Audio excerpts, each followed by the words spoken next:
有一个好的肝脏，身体才会健康。那如果肝脏不好，那么对长寿也是有影响的。生活中我们做的很多事都对肝脏有损伤，比如吃饭时的3个习惯：暴饮暴食。暴饮暴食会增加肠胃负担，给肠胃造成伤害，而肝脏也有一定的消化作用，这样也容易影响到肝脏的代谢和肝脏排毒，所以这个习惯要改正才行。过量饮酒，很多人吃饭的时候喜欢喝点酒，那酒中含有酒精，如果经常大量饮酒的话，很容易增加肝脏负担，引起各种肝脏疾病，也不利于肝脏健康。不吃早餐，早餐是非常重要的，如果经常不吃早餐，也会影响肠胃健康，并且对肝脏的影响也是很大的，所以要每天坚持吃早餐才行哦。那肝不好的朋友，建议大家可以喝点菊花茶，或者蒲公英根茶，都有很好的养肝护肝的作用。还有要注意不要熬夜，平时少生气。肝脏是一个哑巴器官，如果肝脏出现问题，我们是感觉不到疼痛的。不过我们可以根据身上一些异常变化来判断肝脏是不是健康。1. 眼睛发痒，中医认为肝开窍于目，如果肝脏出现问题，那么眼睛也可能会有不舒服的情况。若是眼睛经常干涩、发痒，甚至有疲惫、肿胀的感觉，就可能是肝脏发出的信号了，需要及时检查，好好的保养肝脏了。2. 皮肤发痒，平时如果不注意个人卫生，或者是出现过敏症状时，皮肤可能会发痒。但如果排除这种情况，皮肤出现瘙痒，同时还伴有明显变黄的情况，就要小心，很可能是肝脏出现了问题。因为肝脏出现问题会影响排毒和解毒功能，如果体内毒素没有办法及时的排出去，就会堆积在体内，这样皮肤也会受到影响，所以大家要注意。上面这2处发痒，如果你一个都不占，那真替你开心，说明肝脏还算不错。不知道大家有没有听过这样一句话：胃是喇叭，肝是哑巴。当胃痛的时候，你是有感觉的，但是没有人会说肝疼，所以我们只能从身上的一些变化来判断肝脏是不是出问题了。脚底干燥脱皮，我们的皮肤和内分泌有很大关系，如果肝脏出现问题，那么就可能会影响身体的内分泌，这样脚底皮肤就容易出现干燥、脱皮甚至干裂的情况。脚底皮肤发黄，正常脚底应该是红润有光泽的，但如果发现脚底皮肤变黄，就可能是肝功能异常，导致胆红素偏高，所以脚底出现发黄情况。脚底纹路变多，肝脏是负责解毒和排毒的，如果肝脏受损，那么就会影响排毒，血液健康也会受到影响。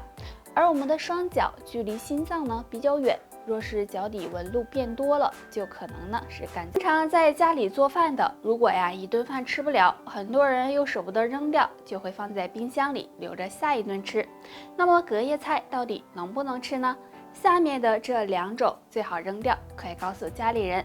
第一种，绿叶蔬菜。家里如果剩了绿叶蔬菜，最好扔掉，千万不要隔夜，因为绿叶蔬菜在放置6小时后，硝酸盐含量就会升高，时间越长，对身体健康越不利。所以大家在吃绿叶蔬菜的时候，最好能吃多少做多少比较好。第2种，海鲜。海鲜也是不适合隔夜吃的，因为隔夜的海鲜，其中硝酸盐含量也会升高，而且还会产生一种蛋白降解物，会影响我们肝脏和肾脏的健康。那海鲜放置时间长了，也会滋生细菌，容易引起腹泻，所以大家尽量也不要隔夜吃。我们每天都要喝水，而有的人就喜欢喝白开水。那么问题来了，隔夜的白开水还能不能喝？很多人其实都喝错了。下面我们就一起来了解一下。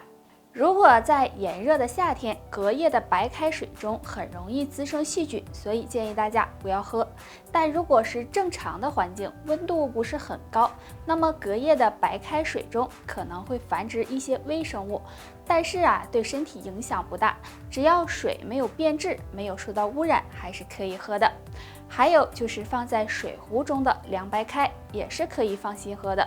但放在水杯中的就要注意了，最好不要喝。所以隔夜的白开水如果保存得当的话，还是可以放心喝的。那提醒大家，白开水放置的时间呢，最好不要超过3天，最好当天烧开的水当天喝。还有保存的时候最好盖上盖子，以防受到细菌。孩子长牙是很多妈妈比较重视的，正常情况下，宝宝在4到6个月大的时候就应该开始长牙了。但是呢，很多宝宝到了8、9个月还没有长牙，这时妈妈们就开始担心了，认为是不是缺钙导致的，然后盲目的给孩子补钙。其实孩子长牙晚并不一定是缺钙了，还可能和3个因素有关，妈妈们要注意。胎龄的问题，有些宝宝因为早产的原因，牙齿发育的时间不足，这样就会比足月的宝宝出牙晚一些。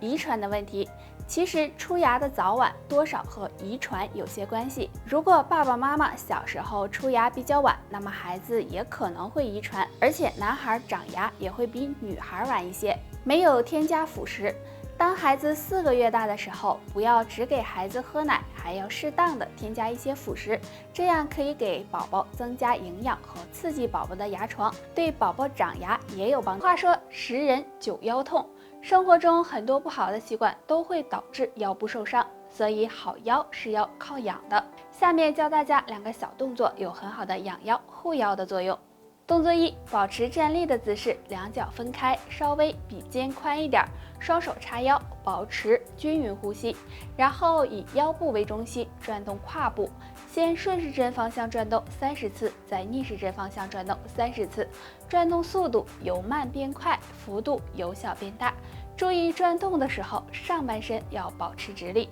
动作2，也是自然站立，两脚分开，与肩同宽，双腿微微弯曲，双手握成拳，然后先向左侧转腰，转腰的同时，两手手臂前后自然摆动，借助手臂的力量，一前一后的敲打腰部和腹部，向左侧转完，再向右侧转，这样反复做30次。这2个小动作可以帮助疏通腰部气血，有健肾强腰的作用。腰不好的朋友可以经常的做一做哦。生活中我们很多活动都要依靠腰部来支撑，但是平时有很多不好的习惯都会给腰部造成损伤，出现腰酸、腰痛等情况。那今天教大家一个小动作，每天练一练，有很好的养腰护腰的作用。首先自然站立，全身放松，然后将左腿向后伸直，双手尽量的向后伸展，身体保持平直，坚持5秒。回到站立的姿势，再换另一条腿，也是坚持5秒。每天这样练习3到5分钟就行。之前我们做的都是俯卧的小燕飞，那这个站着的小燕飞比较简单，经常做这个动作对疏通经络、畅通气血有帮助，有利于增强腰背肌肉力量，对改善腰痛、保护腰椎有一定作用。那想要腰好，大家平时还要注意不要太劳累，多休息，还有多锻炼身体，这样可以让骨骼和腰肌变得更强壮。喝茶是一种很好的养生方式，喝茶也有很多的好处。适当的喝茶可以提神、消除疲劳、抵抗衰老等。但是喝茶时也要注意，不要沾上下面这3个习惯，不然弊大于利。喜欢喝茶的人要注意，饭前饭后喝茶。喝茶要注意时间，如果饭前喝茶，这样在空腹的状态下很容易增加胃酸分泌，引起不适；而饭后喝茶可能会稀释胃液，不利于食物的消化，给肠胃增加负担。喝茶太浓，喜欢喝茶的人要注意不要喝太浓的茶，因为茶叶中含有鞣酸，如果摄入过多，很容易使人出现贫血的情况，而且浓茶还会刺激肠胃，对肠胃健康不利。喝茶太多，不管喝什么都要有一个度，喝茶呢也不例外，千万不要把茶当水喝，每天喝得太多，喝多了容易引起茶醉，会让人出现很多不适，所以建议大家每天喝茶量控制在6到10克最好。三七大家都知道是一种常见的中药，而且营养成分很高，对于有高血压的人来说，经常会吃3七粉来降血压。那么3七粉真的能降血压吗？答案可能和你想的不一样哦。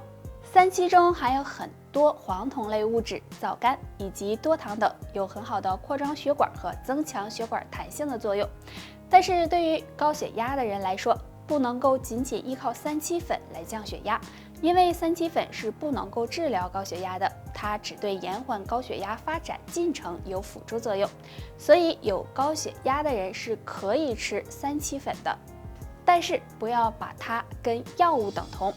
还有，如果血压在1天内波动的比较剧烈，那么在这种情况下是不适合服用三七粉的，大家一定要重视。好了，本期内容到这里就结束了，大家还有什么疑问或者是建议，可以在评论区给我们留言，我们下期再见吧。